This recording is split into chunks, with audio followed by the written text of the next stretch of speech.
इस वीडियो में मैं cells in parallel and series के बारे में बताऊंगा।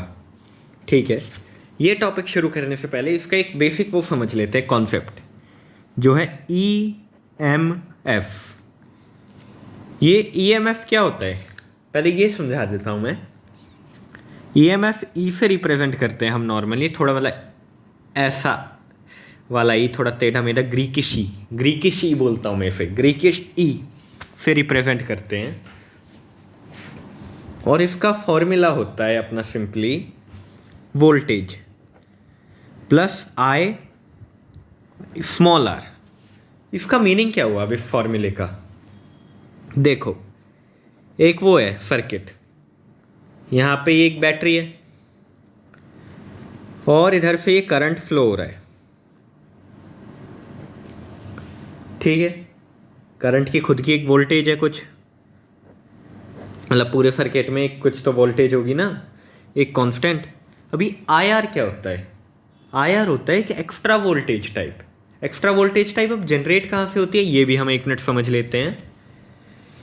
इसको एक और लिखने का तरीका होता है V, मतलब V इन सर्किट प्लस V इन क्या बोलूँ, V इन बैटरी, ऐसा सोच लेता हूँ मैं, V इन बैटरी लिख देता हूँ। ठीक है, अब इसका मीनिंग क्या होता है V इन बैटरी का, समझाता हूँ। देखो, यहाँ पे कोई करंट फ्लो कर रहा है I, ठीक है। फिर हर जो कोई भी डिवाइस होता है ना, कोई भी डिवाइस रख दो, अगर मैं यहाँ पे बल्ब रखूँ या फिर यहाँ पे कुछ भी रखूँ, उन सब के पास एक ना एक रेजिस्टेंस होती है। इसके पास ये कुछ भी मतलब कुछ है अजीब सा, क्या बोले, चलो टीवी है, यहाँ पे एक टीवी के पास भी खुद की एक रेजिस्टेंस होगी, इसके पास भी खुद की एक रेजिस्टेंस होगी। मतलब जहाँ जहाँ से मतलब ऐसे ही देखो करंट बह रहा है, मैंने मान लो यहाँ पे ये टीवी का प्लग लगाया,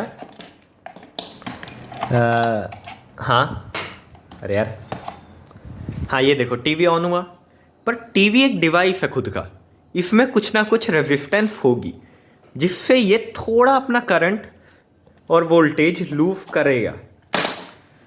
ठीक है, इस हिसाब से जब बैटरी है, कोई बैटरी है, मतलब ये देखो ये रही बैटरी एक, इन बैटरी पे भी, बैटरी भी एक डिवाइस ही है, तो इन पे भी खुद की एक रेजिस्टेंस होगी हर बैटरी पे, और यहाँ पे ये बैटरी है तो इस पे भी कुछ ना कुछ रेजिस्टेंस होगी। अगर मैं इसका रियल लाइफ एग्जांपल देने जाऊँ तो मान लो यहाँ पे ये है, ये बक्सा है, ये वैक्यूम में नहीं है, वैक्यूम में नहीं है ना ये, और ये हवा में है।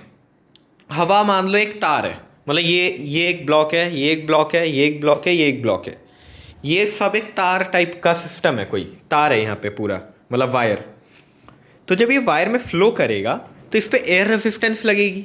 वैसे ही जब यहाँ पे ये कोई ऐसे डिवाइस आते हैं, तार आते हैं, ये आते हैं, कोई भी 100% एफिशिएंसी के साथ एनर्जी कन्वर्जन नहीं दे पाता, और फिर यहाँ पे थोड़ा ना थोड़ा लॉस होता ही है। ठीक है, यहाँ पे निग्लेक्टेबल होता है, पर बैटरी में वो थोड़ा ज़्यादा होता है, तो वो निग्लेक्टेबल नहीं होता, बैटरी में ज़्यादा होता है। मतलब ऐसे इस तार में भी कुछ ना कुछ लॉस हो रहा होगा, बट ये निग्लेक्टेबल है। बट बैटरी में जो लॉस हो रहा होगा, ये बैटरी में, ये निग्लेक्टेबल नहीं आ रहा। तो इसके लिए हमने बना दिया EMF। EMF की फुल फॉर्म मुझे पता थी पर मेरे दिमाग में नहीं आ रही, तो वो गूगल कर लेना चाहो तो, अगर क्यूरियोसिटी हो आप लोगों को। पर ठीक है चलो, तो यहाँ पे इसकी बैटरी की खुद की एक रेजिस्टेंस है, और फिर जब इससे करंट ट्रैवल करेगा, इधर एक एक्स्ट्रा वोल्टेज होगी जो एक्स्ट्रा होगी, और फिर वो यहीं पे होगी जनरेट, और कुछ नहीं होगा इसका। मतलब ये एक तरह से कह सकते हो वेस्ट वोल्टेज है। ये एक्स्ट्रा वोल्टेज हमेशा रहेगी क्योंकि यहाँ पे रेजिस्टेंस तो है, करंट भी फ्लो कर रहा है, तो फिर बाकी वोल्टेज, ये वोल्टेज एक तरह से कह सकते हो कि करंट को आगे पुश करने का काम करती है, और बाकी वो करंट का आगे चलना फिरना, यहाँ से यहाँ पहुँचना, वो नॉर्मल वोल्टेज करती है। ठीक है, पोटेंशियल डिफरेंस बोलें ईजी वे में तो ऐसे वर्क करता है अपना EMF का प्रिंसिपल, V प्लस IR, ये इसका फॉर्मूला होता है। या फिर इसमें से अगर हम वोल्टेज फाइंड करें, सो वोल्टेज को हम लिख सकते हैं EMF माइनस IR। मतलब जो एक्स्ट्रा एक्सेस जो होता है वो माइनस, मतलब जो लॉस वाला होता है वो निकल जाता है, तो फिर वो होता है।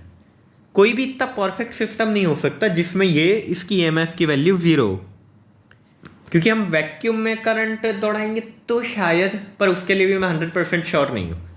तो हाँ, मुझे तो नहीं पता कोई 100% सिस्टम होता है, होता हो तो गूगल करके मुझे बताना, क्योंकि मुझे नहीं पता अभी तक। पर ईएमएफ बस सिंपली ये होता है कि लॉस ऑफ एनर्जी, जो एक्सेस लॉस ऑफ एनर्जी होती है। एक मतलब ऐसे यहाँ पे बैटरी है, यहाँ से तार जा रहा है और फिर ऐसे निकल रहा है, तो यहाँ पे कुछ लॉस जो हो रहा है वो उससे पता चलता है। जैसे टीवी में भी होगा पर वो निग्लेक्जेबल होगा। ठीक है, चलो अब हम जाते हैं अपने मेन पार्ट पे, डेरिवेशन पे। पहले मैं करता हूँ cell in series, cell in series. ठीक है, अब दो सेल है यहाँ पे मेरे पास, मान लो सीरीज में, ये है ए, ये एक सेल, फिर उसके बाद यहाँ पे ये बीच में मैंने एक पॉइंट रख दिया बी, फिर ये एक सेल, और फिर इधर सी। इनकी भी खुद की कुछ रेजिस्टेंस होगी, R2 R1, वो मैंने बताया था। सीरीज में ये बात हमें पता है कि करंट सेम रहता है, करंट सेम रहता है, मतलब चार्ज सेम रहता है, और charge is current by upon, current is charge upon time. So हाँ, क्योंकि कंजर्वेशन ऑफ चार्ज, मैंने वो लास्ट वीडियो में बताया था कि जब एक लाइन में वो होते हैं चार्जेस तो वो सेम रहते हैं, मतलब ऐसे एक तार में जा रहे हैं और वो सेपरेट नहीं हो रहे, ऐसे दो में नहीं बट रहे, तो यहाँ पे वो इस एरिया में वो डिफ़र करेंगे, चार्ज डिफ़र। मैंने एक वीडियो में समझाया था, इसमें फिर से समझा देता हूँ। और इधर चार्ज सेम इधर रहता है।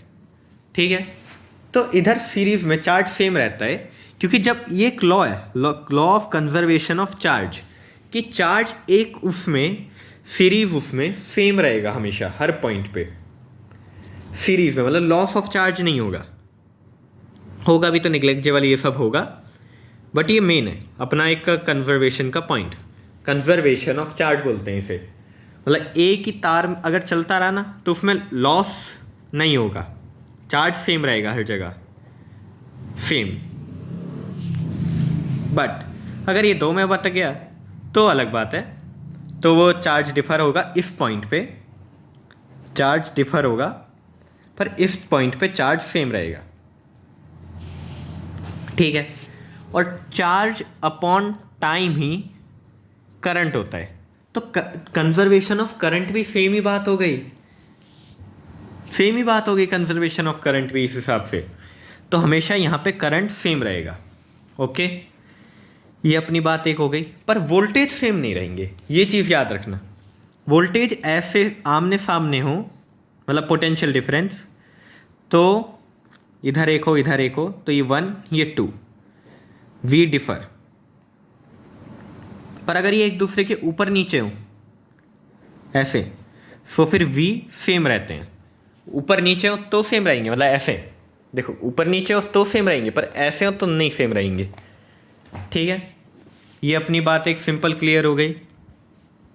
ठीक है, चलो अब मैं वोल्टेज का फॉर्मूला लिखता हूँ इन टर्म्स ऑफ ये लॉस के चक्कर में, मतलब जो लॉस हुआ है। ठीक है, अपने को लॉस कहाँ का हुआ है, देखो मान लो मैं अभी लिखता हूँ फर्स्ट वाला VAB। ठीक है, तो इसका फॉर्मूला मैं क्या लिखूँगा, पहले ये यहाँ पे ये पूरा वो VAB मतलब वो पूरा EMF, मतलब जो उसका टोटल चार्ज होता है, वो जो एक्स्ट्रा जनरेट होता है उसको इंक्लूड करके, फिर उसमें से माइनस वो जो एक्स्ट्रा इंक्लूड हुआ है वो कर दूंगा। यहाँ पे फर्स्ट बैटरी की रेजिस्टेंस क्या है, B1 की, R1 है इसकी रेजिस्टेंस, दोनों की सबकी ऐसा यूनिट सेम है। ठीक है, अब फिर ऐसे ही BC की करता हूँ, VBC। तो इधर मान लो यहाँ पे ये इसका ये था, तो इसका E2 हो गया, ग्रीक वाला E2, माइनस R2, दोनों जगह पे सेम रहेगा। अब फिर हमारे एक और चीज़ क्या बताइए हमें, कि जब करंट ट्रैवल करता है ना ऐसे दो बैटरीज में, तो हम उनको एक भी अज्यूम कर सकते हैं सिंपली। मतलब ये देखो, ये बैटरी है पूरी, ये दो बैटरी हैं, इनको कंबाइन करके हम एक अज्यूम कर सकते हैं AC बस, बी वाले को ऐड करके, उसमें क्या होगा, ई टोटल, हाँ ई टोटल होगा और इसमें आर टोटल होगा और इससे हमें वी टोटल मिलेगा। समझ में आई बात? मतलब देखो ये वाली वोल्टेज ऐड कर दी और ये वाली वोल्टेज ऐड कर दी, इसमें सिंपली ये का है। So V T is equal to ये V A B plus V B C, मतलब ये दोनों ऐड कर दिए और ऐसा बना दिया, ठीक है। सो वी टी का फॉर्मूला क्या होगा अगर हम दोनों को सबको देखने जाएं? So E one minus Q R one plus E two minus Q R two. अब मान लो मैं इसमें से सारी कॉमन टर्म साथ में लिख लूँ, so E one plus E two है ना, minus I R one plus R two, ये मैं लिख सकता हूँ इसको ऐसे डायरेक्टली, ठीक है। ये बात समझ में आई। अब ये हम इसको एक तरह से भी ऐसे भी लिख सकते हैं, तो फिर ये भी वी टी का ही फॉर्मूला है, पर इसमें वी टी को हम कैसे लिख सकते हैं? V total is equal to E total, मतलब E M F total plus I तो सेम ही रहता है हर जगह पे, आर टी। अब हम दोनों इक्वेशंस को कंपेयर करें, दोनों वी टी की इक्वेशन से, तो हम इससे ये लिख सकते हैं E T is equal to E one plus E two and R T I तो सब जगह पे सेम रहता है, वो मैंने समझा दिया। R T is equal to R one plus R two, compare करो दोनों इक्वेशंस, माइनस सॉरी यहाँ पे एक माइनस साइन आना था, हाँ अब कंपेयर करो दोनों इक्वेशंस, तो ये हो गया ना, यहाँ पे ये देखो और ये देखो, तो इस हिसाब से ये अपनी फाइनल प्रूफ हो गया। सो ये सीरीज़ के ऊपर था, पैरेलल के ऊपर अब कंटिन्यू करते हैं इसके बाद। अब बी वाला पैरेलल वाला करते हैं। पैरेलल में भी दो बैटरीज है, बस पैरेलल में है, ये अपनी एक बात है।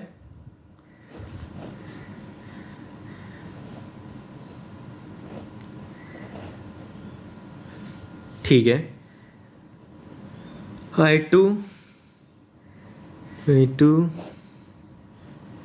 ये मतलब ये देखो यहाँ पे एक करंट दौड़ रहा है, करंट यहाँ पे अब दो हिस्सों में बट गया, मतलब यहाँ पे आई करंट दौड़ रहा था, अब ये इधर चला गया, एक इधर चला गया।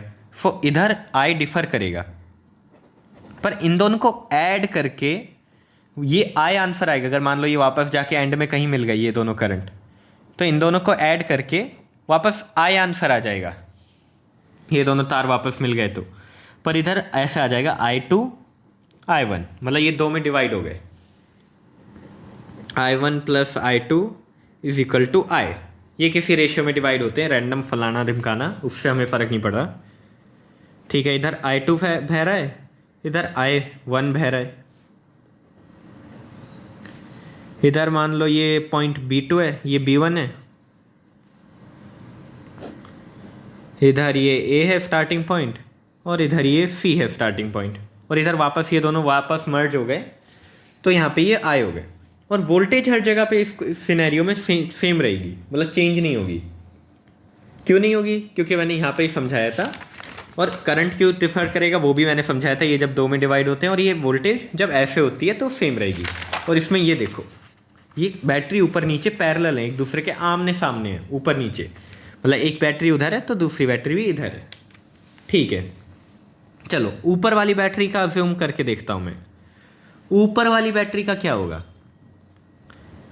ऊपर वाली बैटरी और नीचे वाली बैटरी का फॉर्मूला सेम हो, मतलब आंसर सेम होगा, पर फॉर्मूला में क्या डिफरेंस होगा वो देखते हैं।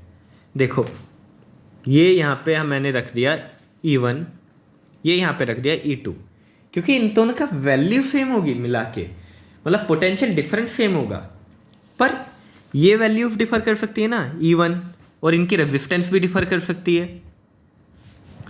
करके दिखाता हूँ कैसे, मतलब प्रैक्टिकल एग्जांपल देता हूँ।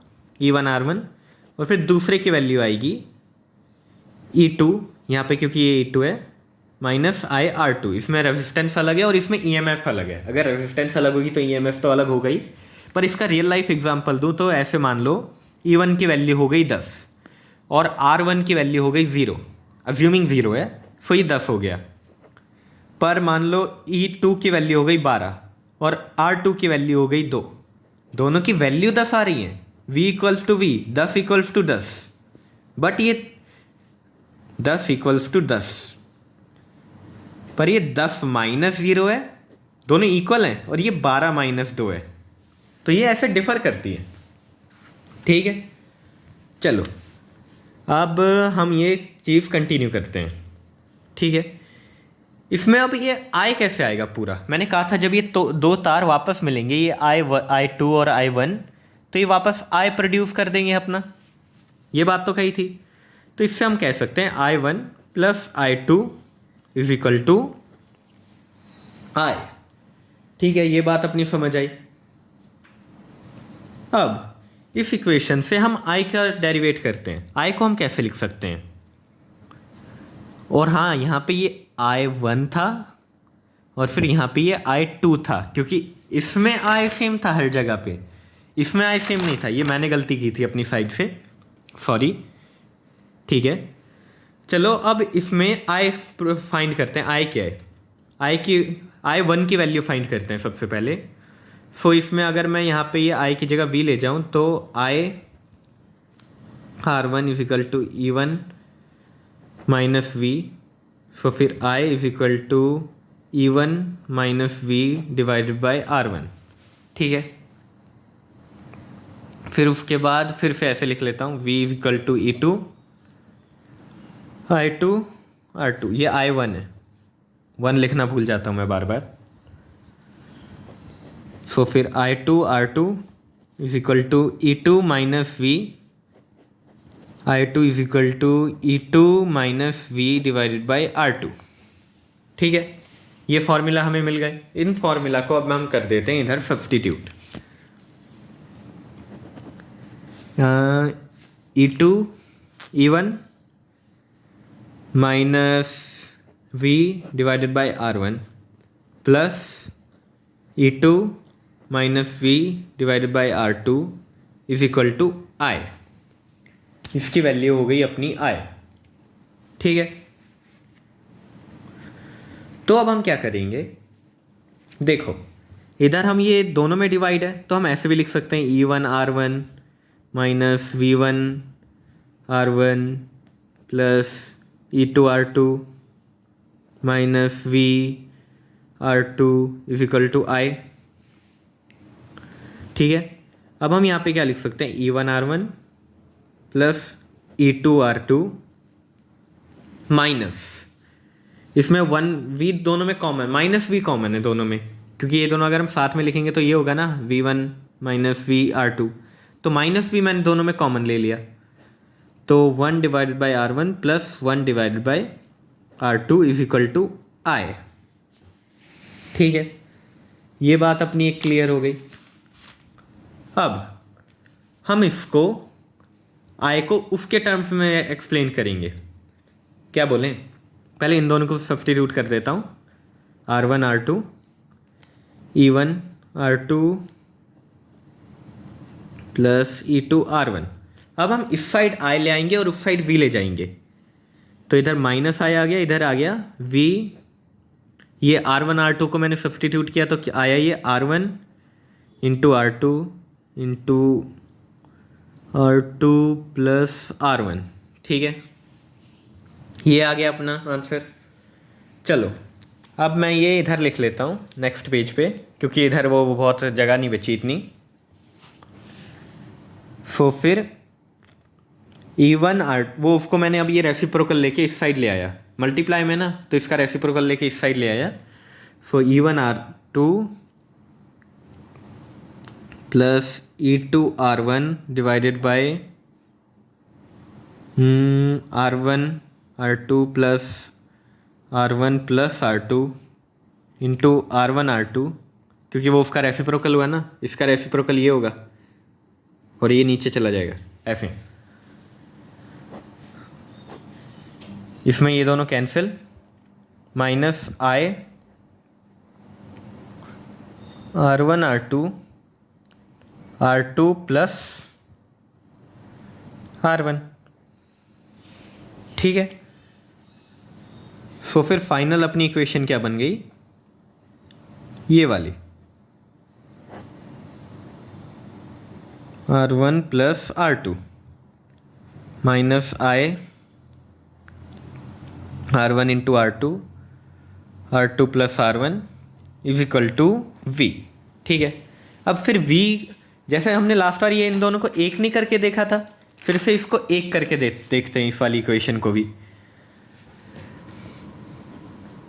सो फिर V तो दोनों जगह पे सेम ही रहेगा। सो V, लेकिन यहाँ पे ये EMF का टोटल आएगा और R का टोटल आएगा कि नहीं आएगा।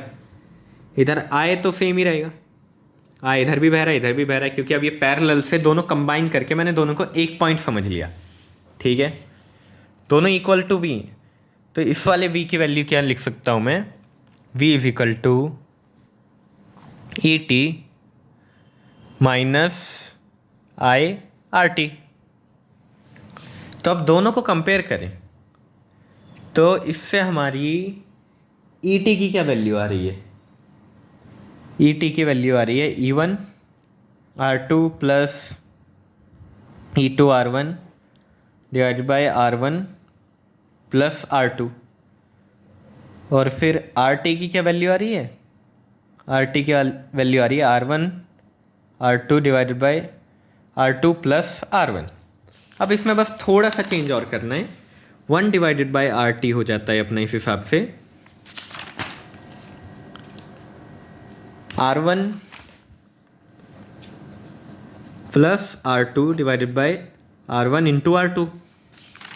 अब ये वाला फॉर्मूला किसका था, डायरेक्टली हमने इधर ही देखा था, ये ऐसी की वैल्यू का मतलब होता है सिंपली ये देखो, हम इसको सब्सटीट्यूट करें तो ये हो जाएगा, या फिर अगर ऐसे इसको सेपरेटली भी लिख सकते हैं R1 divide by R1 plus R2, so R2 ये दोनों cancel, plus R2 divide by R1 into R2, सो फिर ये R2 कैंसिल, सो इसकी वैल्यू आ गई 1 बाई RT की 1 डिवाइडेड बाय R1 या R2 प्लस कम्यूटेटिव है ये। अब इस हिसाब से हम एक और फॉर्मूला भी बना सकते हैं, ET divided by RT। ET की वैल्यू क्या आ रही थी हमारी, E1 R2 plus E2 R1 divided by R1 plus R2, यहाँ पे हमने ये लिखा, फिर इधर ये जो R1 प्लस R2 है ये इधर रख कर दिया मैंने, ये वाला ये फॉर्मूला 1 बाय ये ET इंटू 1 बाई RT है ना, एक तरह से सेम बात है, तो मैंने यहाँ पे ये कर दिया 1 बाई RT की वैल्यू हमारी ये मैंने लिखी थी, ये वाली वैल्यू मैं यूज़ करूँगा R1 R2, ये दोनों टर्म्स डायरेक्टली कैंसिल हो रही हैं। सो ET डिवाइड बाय RT क्या है, E1 R2। अब ये दोनों को इसके डिवाइड में है दोनों, तो अब इन दोनों को क्या करेंगे, उससे डिवाइड कर देंगे दोनों से, ET RT is equal to E1 R2 R1 into R2 से R2 cancel, plus E2 into R1 into R1 से R1 cancel, so is equal to ET divided by RT divided by E1 R1 plus E2 R2। इसी के साथ हुई हमारी ये derivation complete.